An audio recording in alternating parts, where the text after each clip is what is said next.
Friday, October 5th, 1984. At first glance, it was an ordinary autumn day. Canada was delighting people with its fantastic colors of the fall season. The very same day, in the United States of America, the NASA Launch Control Center was working in a strenuous mode. The Space Shuttle Challenger was standing on the launch pad 39A, ready to blast off into space from Cape Canaveral, Florida. That space mission, STS-41G, was notable by many firsts. The first space flight with 7 astronauts on board, the largest crew ever to fly on a single spacecraft at that time. The first space flight of 2 women at the same time, Sally Ride and Catherine Sullivan. Catherine Sullivan was preparing to become the first American woman to conduct a spacewalk. But there was one more first with a special significance for Canada.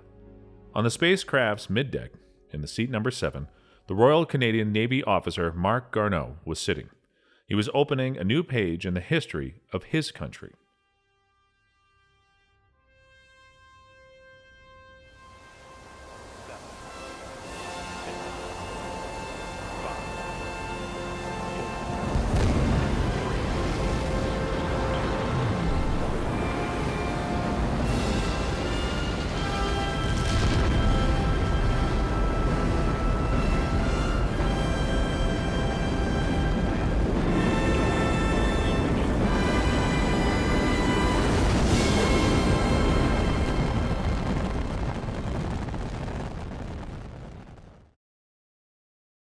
Marc Garneau was 35 that day, but despite his young age, he had an impressive profile. A Bachelor of Science degree in 1970, a PhD in electrical engineering in 1973. Thereafter, Marc Garneau continued his work as a naval officer. In 1982, Garneau was promoted to the rank of commander. Next year, in 1983, a young commander was relocated to Ottawa and became design authority for naval communications and electronic warfare equipment and systems.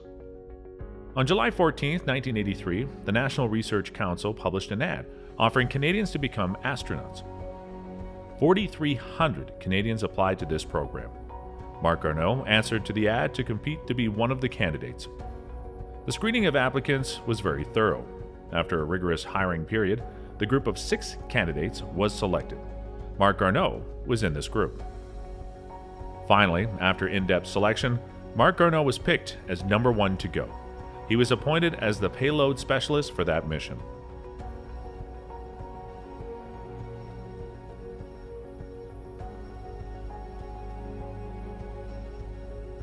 Marc Garneau had many tasks to complete on orbit. The results of his work were highly appreciated by specialists. After the 8 days spaceflight, Marc Garneau came back to Earth a Canadian hero.